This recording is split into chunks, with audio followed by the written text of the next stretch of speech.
Hi friends, welcomes to பவிஸ் கல்ரி. இன்றைக்கி நம்ம பார்க்க போகிறது சூப்பர் சிங்கர் சீசன் 10 நம்ம வீட்டு கல்யாணம் ரவுண்ட் தாங்க. அதில் அடுத்ததாக நம்ம பார்க்க போகிற கண்டஸ்டன்ட் மிமிக்ரி குயினான நம்ம காயத்ரி நிஜமாகவே இந்த மாதிரி ஒரு சாங் எல்லாம் அப்படின்னு யோசிக்கும் போது சான்ஸே கிடையாது. ஏன்னா இந்த சாங் வந்து டூயட் சாங், 2 கம்பேனியன் பாடுற சாங்கை சிங்கிள் பர்சனாக நின்று செம அட்டம் பண்ணியிருக்காங்கன்னு தான் சொல்லணும். அப்படி என்ன பாட்டுன்னு யோசிக்கிறீங்களா? விஸ்வாசம் படத்துலேருந்து வாணி வாணி. ஆக்சுவலி இந்த ஹரிஹரனும் ஸ்ரேயா கோஷனும் அவங்க செம்ம லவ்வபுளாக பாடியிருப்பாங்க. ஏன்னா அந்த மேல் போர்ஷன் முடிஞ்சதுமே அப்படியே அந்த ஃபீமேல் அப்படியே ஸ்டார்ட் பண்ணுவாங்க. பட் அந்த பிரெத் கண்ட்ரோல் ரொம்பவே பக்காவாக மெயின்டைன் பண்ணி பாடியிருப்பாங்க. அதை காயத்ரி ரொம்ப அழகாக அந்த ஏஜுக்கு மீறினது தான், பட் அதை அட்டம் பண்ணியிருக்கிறது ரொம்ப பெரிய விஷயம். அதுக்கு ஒரு ஹேட்ஸ் ஆஃபும் சொல்லிடணுங்க. இந்த படம் ஒரு அப்பா பொண்ணு பாசத்துக்கு ஒரு பெரிய ஒரு உதாரணமான ஒரு படம் தான் சொல்லணும். இதில் ரொம்ப வருஷத்துக்கு கழித்து அந்த நிறைய ஆர்டிஸ்டோடு நடித்த படம் அப்படின்னா அது இந்த படத்தையும் சொல்லலாங்க. இந்த படத்தில் இன்னொரு ஸ்பெஷலான ஒரு சாங் இருக்குங்க. ஏன்னா அப்பாக்களுக்கு எப்போவுமே டாட்டர் தான் பிரின்சஸ் அப்படின்ட்டு தெரியும். அதே போல் பெண்களுக்கும் அவங்க அப்பா தான் ராஜா அப்படின்னு. அப்படி இருக்கிற எல்லாருக்கும் இந்த சாங்கும் சரி கேட்கும்போது நிஜமாகவே அவங்கள மறந்து கண்ணில் தண்ணீர் வராமல் இருந்தே இருக்காது. ஏன்னா அப்பேற்பட்ட ஒரு சாங். அதுவும் இந்த கிளைமேக்ஸில் இந்த சாங்கை கேட்கும்போது அழாதவங்க யாரும் இருந்திருக்கவே முடியாது. அப்பா பிரிஞ்சவங்களும் சரி, அப்பாவை மிஸ் பண்ணவங்களும் சரி, பொண்ணை பிரிஞ்சவங்க, பொண்ணை மிஸ் பண்ணவங்க. ஆமாங்க, கண்ணான கண்ணி. நிஜமாக சிஷிராம் வாய்ஸ் அவ்வளோ ஒரு எக்ஸலண்ட்டாக இருக்குங்க அந்த சாங். இப்போ நம்ம டக்குன்னு கேட்டா அப்படின்னா கூட நம்மளை மறந்து நம்ம அப்பா நம்மளை எப்படி வளர்த்திருப்பாங்க, நம்ம பொண்ணு நம்மளை எப்படியெல்லாம் வளர்த்திருந்தோம் அப்படின்னு சொல்லிட்டு மனசார ஃபீல் பண்ணக்கூடிய ஒரு சாங் தான் சொல்லணும். இந்த படத்தோட மியூசிக் டைரக்டர் இமான் அவர்களுக்கு பெஸ்ட் மியூசிக் டைரக்டர்னு சொல்லி 67th நேஷனல் ஃபிலிம் அவார்ட்ஸ் கிடச்சிருந்ததுங்க. இந்த படத்தோட டர்ன் ஓவர் பார்த்தீங்கன்னா 185-200 கோடி. இந்த படம் highest grossing South Indian film of 2019 அப்படின்னும் 3rd highest grossing Tamil films of 2019 கிடைச்சதுங்க.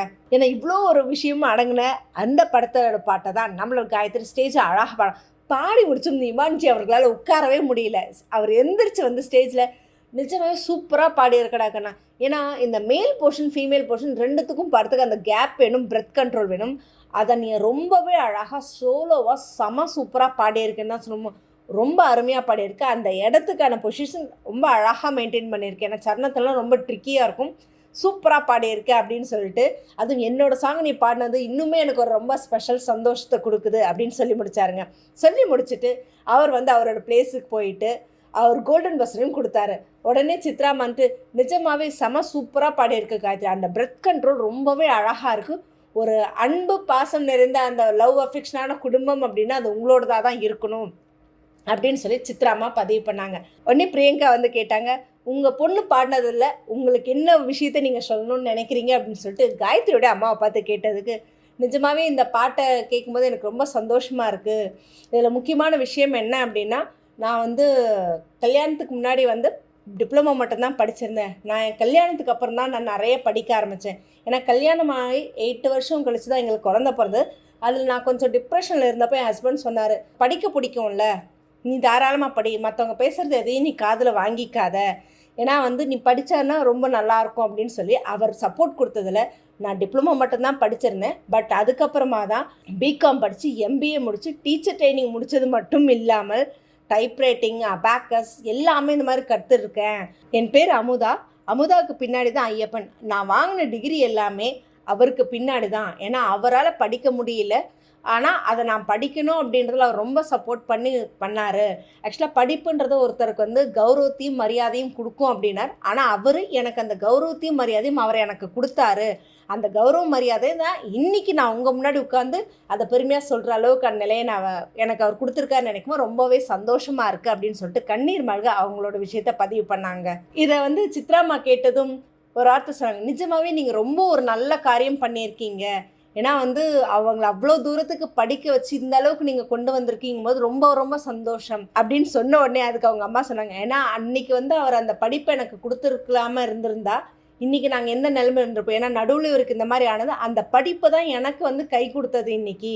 இன்றைக்கி நாங்கள் சந்தோஷமாக இந்த மாதிரி இருக்கோன்னா அதுக்கு அவர் கொடுத்த அந்த படிப்பு தான் காரணம். அவங்க காயத்ரியோட அம்மா சொன்னதும், சித்ராமா இந்த மாதிரி நீங்கள் என்ன நிற்கும் இல்லைங்க, 100 வருஷம் நல்ல சந்தோஷமாக ஆரோக்கியமாக உங்கள் குடும்பத்தோடு சந்தோஷமாக இருக்கும், நான் மனசார நான் ஆண்டவன்கிட்ட வேண்டிக்கிறேன் அப்படின்னு அவங்க சொல்லி முடித்ததும் நதியா மேடத்துக்கு இருந்துட்டு கொடுத்ததும், மேடம் நீங்கள் அப்படின்னு எனக்கு என்ன சொல்கிறதுன்னு தெரியல, I am really sentimentally stuck அப்படின்னு சொன்னாங்க. அதையும் தாண்டி ஒரு பொண்ணுக்கு வந்து அந்த படிப்பு அப்படின்றது வந்து அவங்க அம்மா வீட்டில் மட்டும்தான். ஏன்னா கல்யாணத்துக்கு அப்புறமா அவங்க ஃபேமிலி, குழந்தைங்க, இன்லாஸ் எல்லாத்தையும் பார்த்துட்டு போகணும். பட் அதையும் தாண்டி அவங்கள அந்த மரியாதை, கௌரவம் அப்படின்றது நீங்கள் கொடுத்துருக்கீங்க இல்லையா, நிஜமாகவே ஒரு பெரிய ஹேட்ஸ் ஆஃப் தான் சொல்லணும். ரொம்ப ஒரு நல்ல காரியம் பண்ணியிருக்கீங்க அப்படின்னு சொல்லி அவங்க சொல்லி முடித்ததும் நம்மளோட இமான்ஜி அவர்கள், ஐயப்பன் சார் நீங்கள் வந்து 1000 வருஷம் அதையும் தாண்டி நீங்கள் வாழணுங்க, தலைமுறையாக ரொம்ப ஒரு நல்ல காரியத்தை பண்ணி வச்சுருக்கீங்க. ஆணாக இருந்தாலும் பெண்ணாக இருந்தாலும் படிப்பு முக்கியன்றதை நீங்கள் முக்கியத்துவம் கொடுத்ததுக்கு ரொம்ப சந்தோஷம். அதே மாதிரி நீங்கள் எல்லா அருளும் பெற்று வாழணும்னா என்றென்றும் இருக்கிற இறைவனை நான் வேண்டிக்கிறேன் அப்படின்னு சொல்லி அவங்களோட பதிவு முடித்தாங்க.